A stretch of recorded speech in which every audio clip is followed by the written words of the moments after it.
कहानी हैदराबाद के एक हॉस्पिटल से शुरू होती है और हम देखते हैं कृष्णा को। उसका दोस्त डॉक्टर सत्या कोमा में होता है। कृष्णा उसकी देखभाल कर रहा होता है। दरअसल डॉक्टर सत्या के साथ मिलकर कृष्णा ने जिस झूठ को झूठ बोलकर सच बनाया था, उसी झूठ को सच बोलकर झूठ साबित करना है, जिसकी वजह से आज कृष्णा बहुत ज्यादा परेशान है। कृष्णा के लाइफ की सारी परेशानी सिर्फ और सिर्फ सत्या के होश में आने से ही खत्म हो सकती है और सत्या के होश में लाने के लिए कृष्णा कुछ भी करने के लिए तैयार है। लेकिन आखिर वो झूठ क्या था, इसको समझने के लिए थोड़ा सा पीछे चलते हैं। कृष्णा की असली कहानी उसके गांव से शुरू होती है। कृष्णा ऑर्थोडॉक्स ब्राह्मण फैमिली से बिलोंग करता है। घर में उसके पापा वाराहा शास्त्री, उसकी बहन जो प्रेग्नेंट है और उसके घर पर ही रहती है, उसकी जिंदा दादी और मरी हुई नानी माँ की एक तस्वीर जो इस कहानी के लिए बहुत इंपॉर्टेंट है। आखिर में कृष्णा की माँ अमृता वेली, जिन्हें बाहुबली की राजमाता शिवगामी भी समझ सकते हो। गाँव का हर कोई इनके पास ही समस्याओं का समाधान ढूंढने के लिए आता है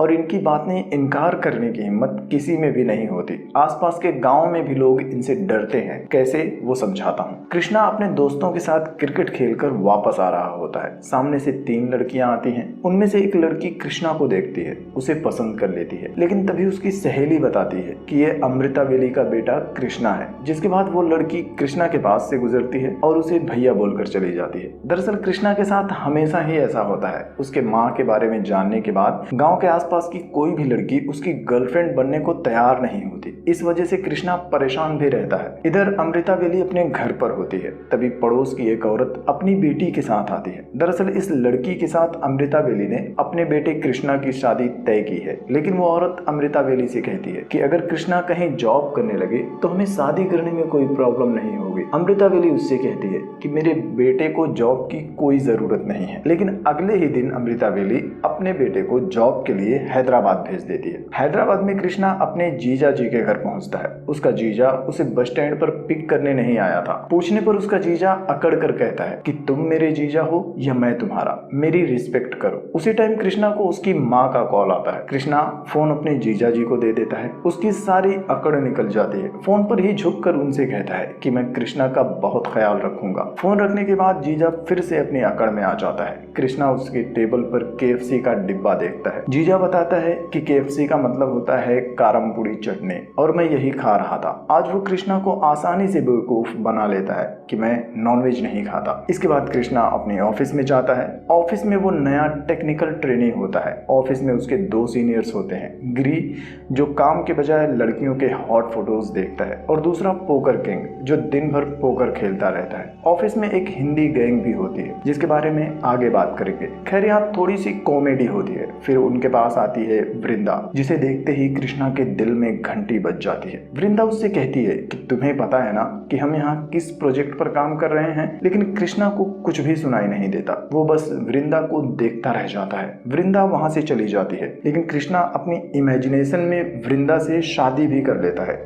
इसके बाद गिरी उसे बताता है कि वृंदा हमारी टीम लीडर है, मतलब एक तरह से वो हमारी बॉस है। लेकिन कृष्णा को उसकी बातों से कोई फर्क नहीं पड़ता। शाम को दोनों कृष्णा को लेकर बार में जाते हैं, जहां कृष्णा उनके साथ तो होता है लेकिन ड्रिंक्स नहीं करता। वो दोनों कृष्णा को वृंदा के बारे में बताते हैं कि वृंदा दिल्ली की रहने वाली है, उसकी माँ लॉयर और पापा आर्मी में है, वो बहुत अमीर भी है और कोंडापुर इलाके में रहती है। वो दोनों कृष्णा को वृंदा से दूर रहने की सलाह देते हैं, लेकिन कृष्णा तय कर लेता है कि अब वो वृंदा को अपना बनाकर ही रहेगा। कृष्णा घर आ जाता है, लेकिन रात भर उसे नींद नहीं आती और सुबह सुबह कृष्णा कोंडापुर में वृंदा का एड्रेस ढूंढने के लिए जाता है। वो अपनी बाइक से एक कार को टक्कर मार देता है। कार का मालिक होता है नंदन और दोनों के बीच बहस होने लगती है। तभी वहां वृंदा भी आ जाती है। दरअसल नंदन वृंदा का एक्स बॉयफ्रेंड है और ऑफिस में उसका प्रोजेक्ट मैनेजर भी है। लेकिन नंदन के घर वाले वृंदा को पसंद नहीं करते और इसी वजह से वृंदा अब नंदन से दूरी बनाना चाहती है, लेकिन नंदन फिर भी उसका पीछा करता रहता है। खैर वृंदा नंदन को छोड़कर कृष्णा के साथ स्टोर चली जाती है। वहां वृंदा अपनी शॉपिंग करती है। इसके बाद दोनों अलग अलग ऑफिस जाते हैं, लेकिन वृंदा आज बहुत खुश होती है। ऑफिस में वो अपनी फ्रेंड से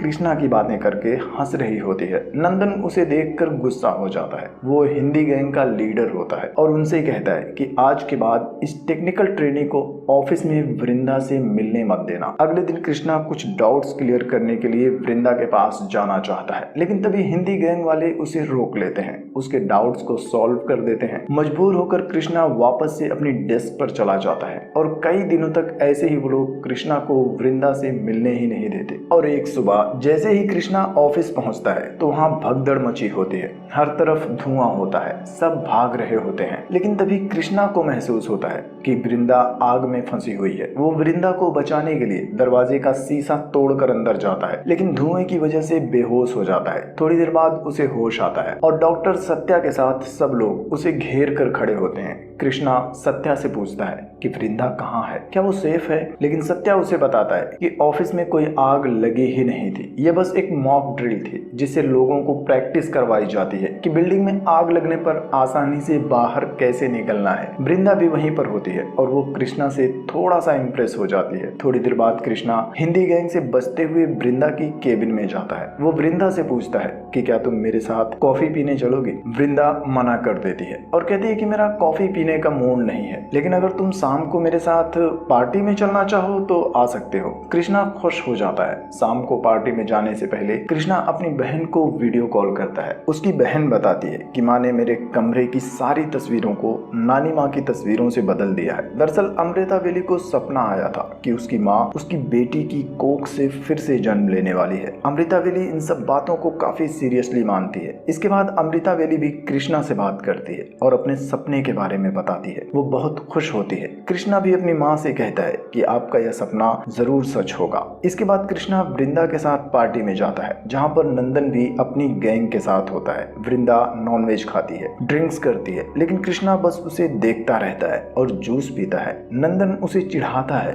कि तुम्हारी मम्मी ने तुम्हें सिर्फ जूस पीने के लिए कहा है, लेकिन कृष्णा उसका कोई जवाब नहीं देता। इसके बाद वो लोग बाहर आते हैं। नंदन वृंदा को ड्रॉप करने के लिए कहता है, लेकिन वृंदा मना कर देती है और कृष्णा के साथ चली जाती है। रास्ते में कृष्णा उसे प्रपोज कर देता है। नशे में वृंदा भी उसके प्रपोजल को एक्सेप्ट कर लेती है और कहती है कि किसी को भी इस बारे में बिल्कुल भी मत बताना। अगली सुबह वृंदा अपने रूम पर होती है। वो अपनी फ्रेंड को बताती है कि कृष्णा ने कल रात मुझे प्रपोज किया था और मैंने एक्सेप्ट भी कर लिया है, क्योंकि पहली बार मेरे साथ ऐसा हुआ है कि मैं प्रपोजल को आसानी से मना नहीं कर पाई। इसके बाद ब्रेकफास्ट के लिए कृष्णा के साथ वो एक रेस्टोरेंट में जाती है और बिना कोई रीजन बताए कृष्णा के प्रपोजल को रिजेक्ट कर देती है और वहां से चली जाती है। कृष्णा को कुछ भी समझ नहीं आता और इसके बाद कृष्णा उसके पीछे पड़ जाता है। हर जगह कृष्णा उससे बस रिजेक्शन का रीजन पूछता है। वृंदा परेशान हो जाती है और उससे बचने के लिए मुन्नार चली जाती है। कृष्णा वृंदा को ढूंढते हुए उसके घर पर आता है। वृंदा की फ्रेंड उसे बताती है कि वृंदा को तुम बहुत ज्यादा परेशान कर रहे थे, इसलिए वृंदा मुन्नार चली गई है। कृष्णा भी मुन्नार जाता है, वहां वृंदा से मिलता है। वो फिर से वृंदा से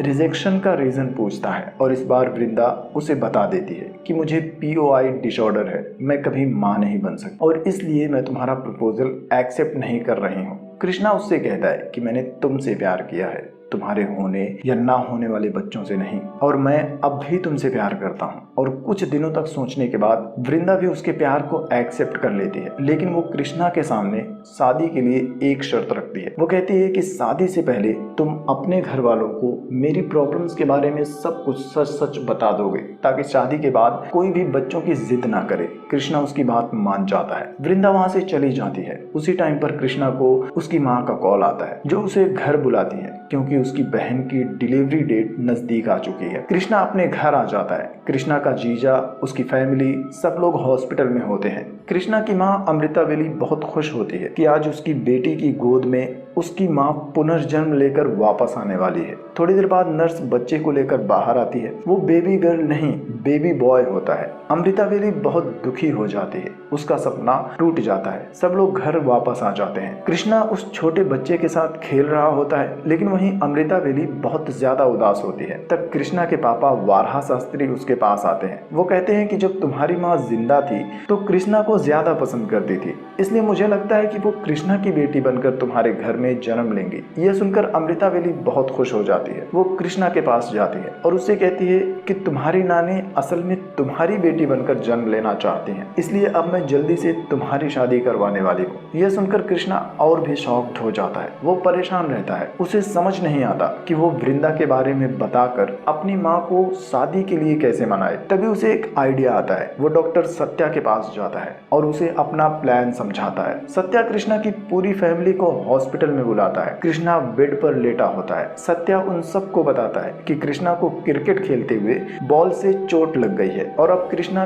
कभी बाप नहीं बन सकता। थोड़ी मुश्किल होती है, लेकिन फिर भी सत्या उसकी फैमिली को कन्विंस कर लेता है। वो लोग सत्या को लेकर घर आ जाते हैं। पूरे गांव में यह बात फैल जाती है। पड़ोस की वो औरत भी अमृता वेली के पास आती है जिसकी बेटी से सत्या की शादी तय हुई थी। वो सत्या से अपनी बेटी की शादी करने से इनकार कर देती है। अब अमृता वेली सब कुछ भूल जाती है और उसे सिर्फ अपने बेटे की शादी करवानी थी। वो कई घरों में अपने बेटे का रिश्ता लेकर जाती है, लेकिन सब लोग इनकार कर देते हैं। इसी बीच एक दिन मौका पाकर कृष्णा अपनी माँ को वृंदा के बारे में बता देता है। वो कहता है कि ऑफिस में एक लड़की है जो मुझसे प्यार करती है, मेरी प्रॉब्लम्स जानने के बाद भी मुझसे शादी करने के लिए तैयार है। अमृता वेली खुश हो जाती है और तुरंत उस लड़की के घर वालों को बुलाने के लिए कहती है। अब वृंदा अपने मम्मी पापा को लेकर कृष्णा के घर आ जाती है। उन्हें तेलुगु समझ में नहीं आती और कृष्णा के घर वालों को हिंदी समझ में नहीं आती। वृंदा की माँ उन्हें वृंदा की प्रॉब्लम्स के बारे में बताती है, लेकिन कृष्णा अपने घर वालों से कहता है कि इन्हें मेरी प्रॉब्लम्स के बारे में पता है और फिर भी ये शादी के लिए तैयार है और वो लोग शादी पक्की कर लेते हैं। लेकिन कृष्णा का जीजा, जिसे हिंदी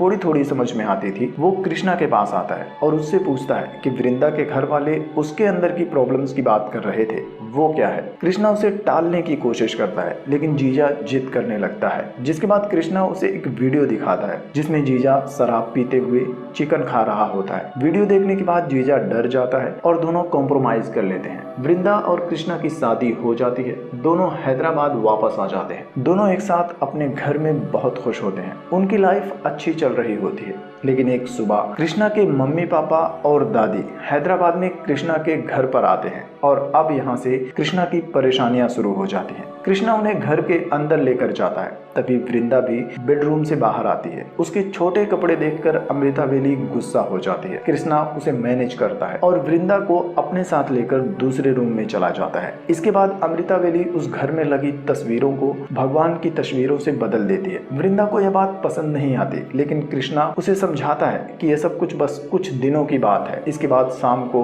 वो लोग खाना खा रहे होते हैं और वृंदा ऑफिस के लिए निकल जाती है। कृष्णा अपनी माँ को बताता है कि वो एक अमेरिकन कंपनी में जॉब करती है, इसलिए उसे नाइट शिफ्ट में काम करना पड़ रहा है। अगली सुबह वृंदा ऑफिस से घर वापस आती है। टैक्सी में उसके साथ एक और लड़का भी होता है। कृष्णा की माँ और दादी दोनों उसे देख लेते हैं। वृंदा घर के दरवाजे पर पहुंचती है और दरवाजे पर ही अमृता वेली हल्दी पानी से वृंदा को नहला देती है। वृंदा मॉडर्न कल्चर को फॉलो करती है तो उसे ये सब चीजें थोड़ी परेशान करती हैं, लेकिन फिर भी वो एडजस्ट करती है। इसके बाद दोपहर में वृंदा उनके साथ शॉपिंग के लिए जाती है। तभी नंदन भी वहां आ जाता है। वो वृंदा को शादी की बधाई देता है। थोड़ी दूर से अमृता वेली उसे देख रही होती है। अमृता वेली को उसका गैर मर्दों से इस तरह से मिलना अच्छा नहीं लगता। वो वृंदा को समझाने की कोशिश करती है, लेकिन तभी मार्केट में ही वृंदा बेहोश हो जाती है। अमृता वेली उसे लेकर डॉक्टर के पास जाती है। चेकअप करने के बाद डॉक्टर अमृता वेली को बताता है कि आपकी बहू प्रेग्नेंट है। यह सुनकर वो बहुत खुश हो जाती है। वो वृंदा के पास जाने लगती है, लेकिन तभी उसे ख्याल आता है कि कृष्णा को चोट लगी थी और वो कभी बाप नहीं बन सकता। ऐसे में वृंदा के पेट में जो बच्चा है वो किसका है। वो अपने मन में ही वृंदा को